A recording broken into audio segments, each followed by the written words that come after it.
and welcome to yet another ESA Day School video.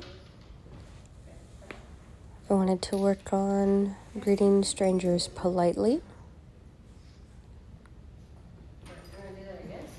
We started off easy or more difficult. It can go either way with somebody sitting in a chair.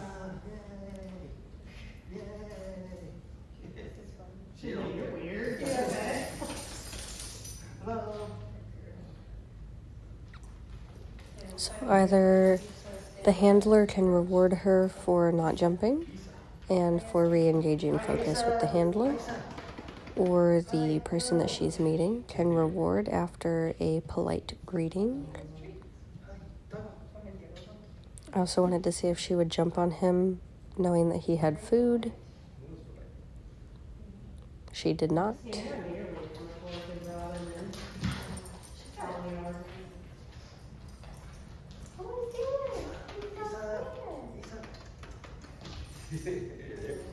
And then we kind of prompted it just a little bit. So she jumped, and then I took her away and we tried again. I had him do the exact same thing. She didn't jump, so she got a treat.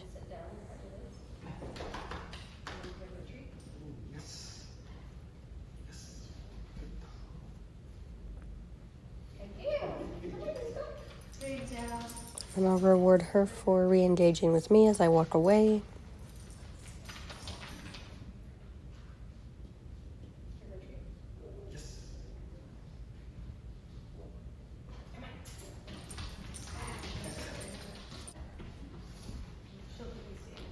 And then we worked on the harness. So the best thing that you can do for taking some excitement away about picking up the harness and putting it on is getting rid of the expectation of what the harness brings. So if every single time we bring out the harness, we get to go on a walk or we get to go somewhere fun, of course the harness is very exciting, and then it's going to be difficult to put it on the dog because they're going to be very bouncy and excited.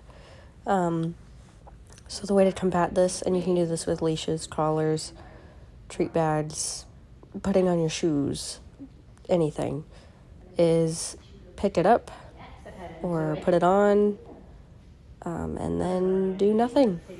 So pick up the harness and walk over to the couch and just sit down and go back to watching TV. Or pick up the harness, put it on, and just hang out. Or go out into the backyard and stay calm. Or like clip on a leash and just let the dog drag the leash through the house. Take away the excitement of that thing happening every single time that, we bring the harness or the leash out.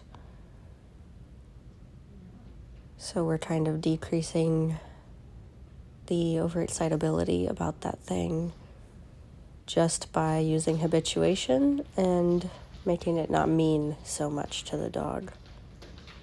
Yes. The other thing that I wanted to work on, which is something that I actually can work on myself, because she did not show me very much excitement about the harness being out, because she's already out at a fun place, is that when I offer the harness, I'd like her to stick her head through. So this will assist you in getting it on her and getting her to cooperate with it. So at first, I hold a treat right on the other side of the harness where she puts her head, like right there, like you saw a little bit earlier, and just have her do that a whole bunch of times. Stick head through harness, get treat immediately. Treat is waiting for you on the other side. And then I will start offering the harness. So that will be the cue. You don't necessarily need like a verbal cue. The cue should be offering the harness, and then she should stick her head through and then get the treat.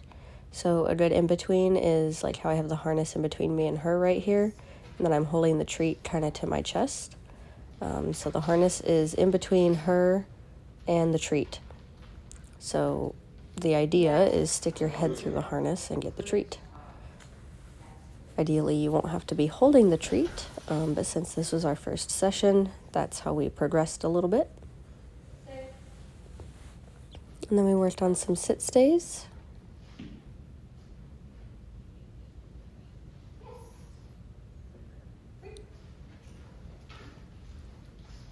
So again, ask her to sit, Say yes as she does. Give her a treat. Wait until she finishes chewing the treat. Give her that hand cue to stay. Say the word stay in a nice firm tone. And then back up when you're sure that she is able to do so. So not when she's like in the middle of looking away or readjusting her positioning or things like that. And then walk backwards with your shoulders square to her. If she breaks the sit, walk back towards her until she sits again. And then try again.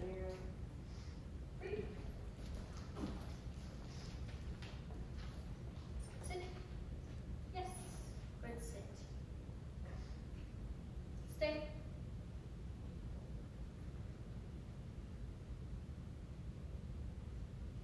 Yes. Free. Sit. Yes. Good sit. Stay. And I think it's here when I return, give her a yes, give her a treat, and then ask her to stay again without freeing her first, just so she understands that sometimes we will ask for her to continue doing that thing, and that even if we come back and reward, the task is not over, because longer duration stays, we might come in and reward intermittently, but that doesn't mean that we can get up and be done.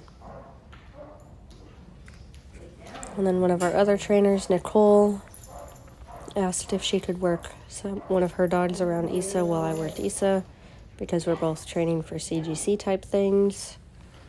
So what you don't see is she's off to the right where Issa keeps looking. So I was really just looking for engagement. If she looked at the dog and then looked at me, she got a yes and a treat. And then we also worked on down while the other dog was present.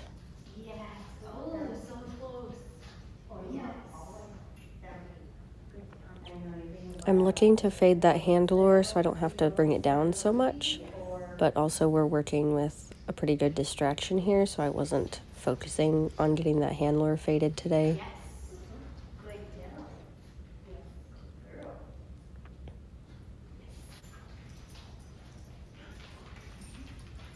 So if she gets interested in the other dog and either hits the end of the leash or stops and stares at the dog away from me, I just simply stop walking and I wait her out for her attention. She does typically look back at me at some point, and then I yes and reward.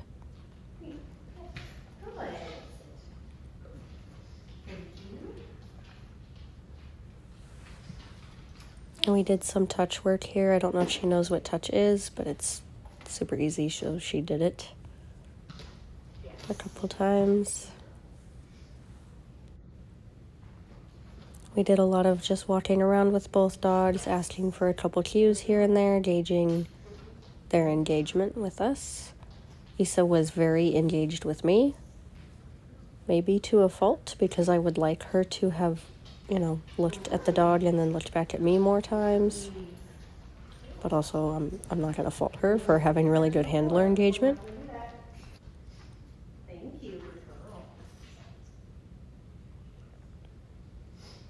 So here she gets interested, but the leash isn't even tight, which is wonderful.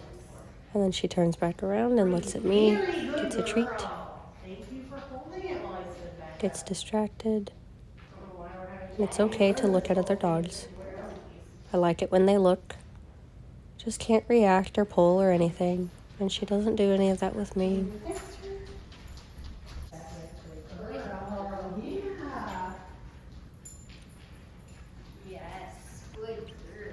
I didn't ask for duration there, but she offered it in the down, so I double rewarded her. It should be no surprise, but she did just wonderful today, and we'll keep working on the harness stuff if you keep bringing it. Thank you so much.